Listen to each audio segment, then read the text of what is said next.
आपल्या न्यायासाठी मुंबईला सगळ्याला शांततेत जायचे। आपण इथून लगेच आता प्रेस संपली, आपण सगळेजण मुंबईच्या दिशेनं लगेच निघणार आहे, थांबायचं नाही।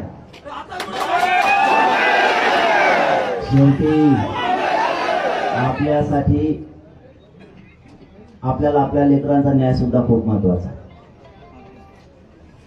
त्यामुळं आपण आझाद मैदानावरती आमरण उपोषण जे कायद्याच्या नियमात हे लोकशाहीचं सगळं नियमाचं पालन करून आमरण उपोषण हे 29 ऑगस्ट रोजी सकाळी 10 वाजता आझाद मैदानावर सुरू होणार।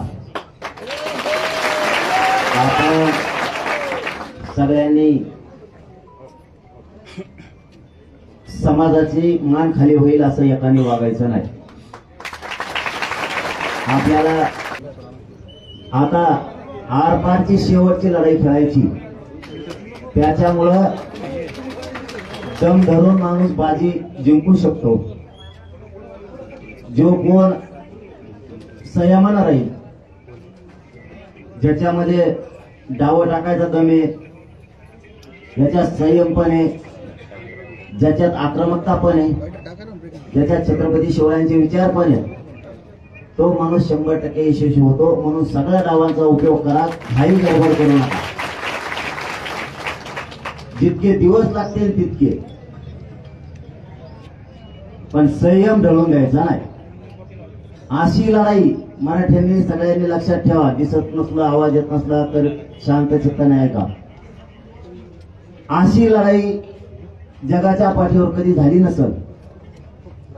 इतक्या डोक्यानं ही लढाई जिंकायची आणि कितीही दिवस लागले तरी हा शांततेचा संघर्ष सुरू ठेवायचा।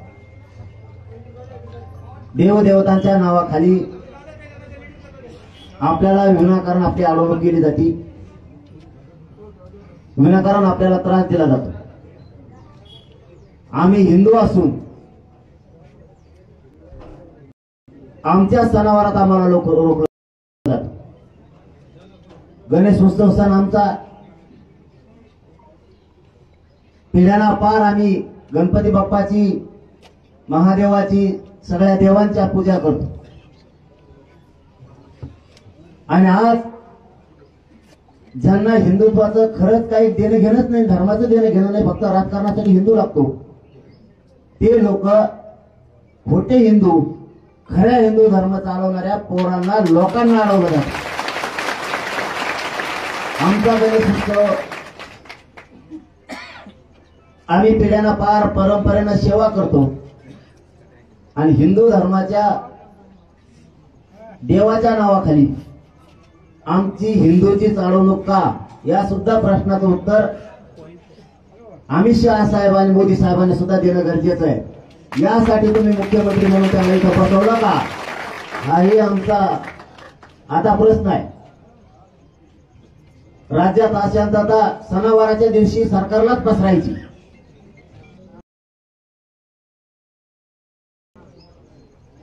सरकारला सणावाराच्या दिवशी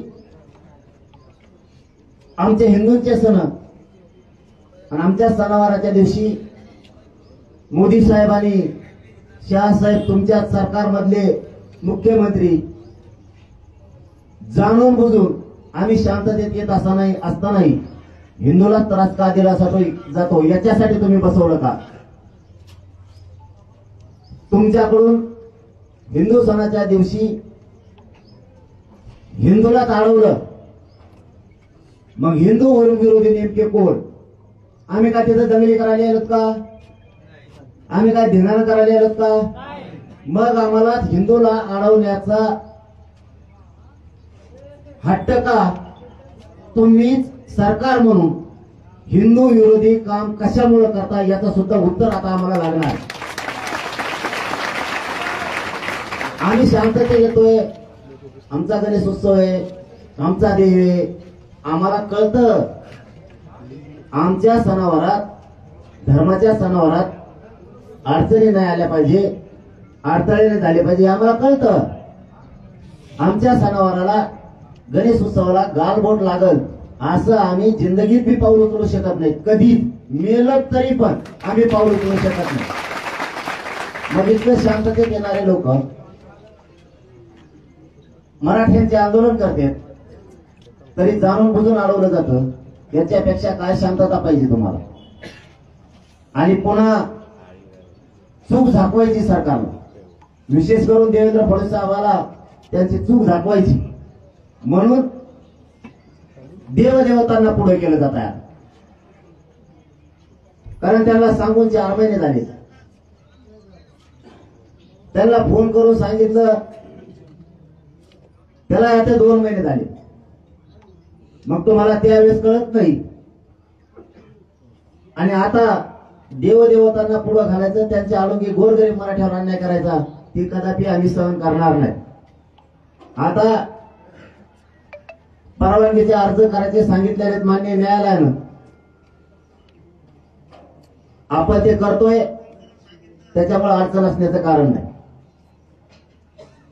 मान्य न्यायालयाने कुठेही तसा नकार दिलेला नाही. त्यांनी एक नवीन कायदा काढलाय काहीतरी एक 2-4 दिवसात.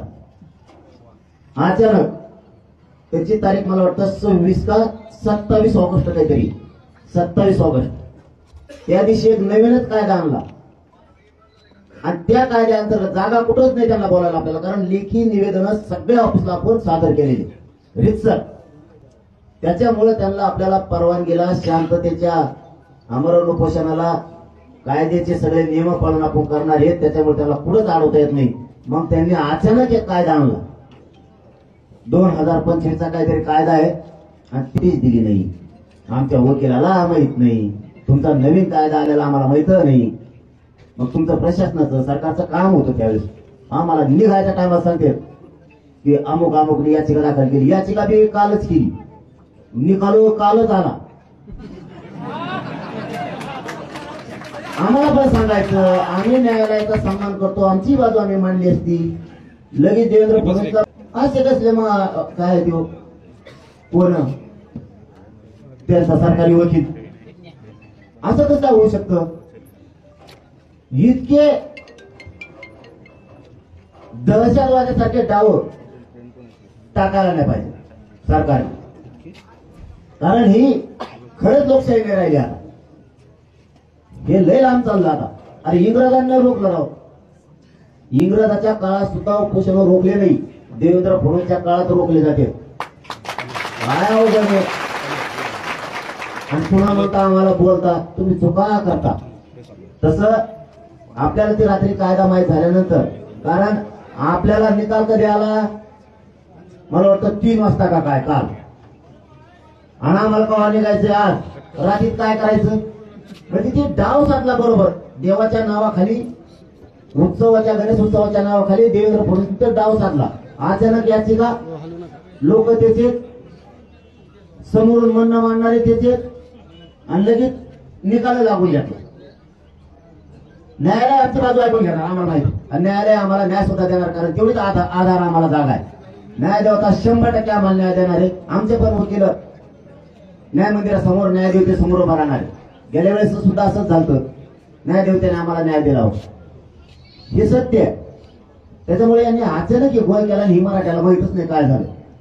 आपण एक परवानगी ठेवली नव्हती, म्हणजे आपण रितसर अर्ज द्यायची, पण त्यांनी ते नवीन कायदा काढला आणि त्याच्या अंतर्गत केलं. त्याचं ऑफिस सुद्धा सापडा नव्हतं. त्या नवीन कायद्याचं जे काय असेल ना, ते डिपार्टमेंटच पुढे मिळाला का ना, जवळपास रात्री 12-1 वाजला होते सापडायला. एवढा मोठा कायदा बनेला, त्याचं काहीतरी सांगायचं, याच्याकडे जा, त्याच्याकडे जा, किंवा कुठे नुसते त्याला अर्ज सादर करा. त्याला कोणाला, तुकारामला करतो का, एकनाथला करतो का, करतो कोणाला? त्याला काहीच नाही, हे खोटं नाही. मग ते रात्री 1-2 वाजता सापडलं, ही सत्य परिस्थिती. कारण मान्य न्यायालयाने सांगितलं तुम्ही तिथं अर्ज करा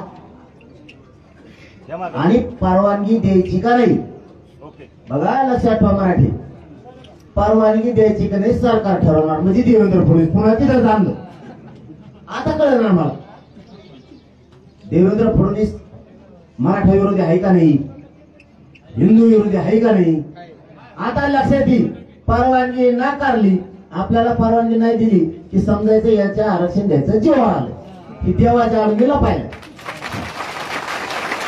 आहे का नाही आता दूध का दूध पाणी का पाणी सगळं होणार आहे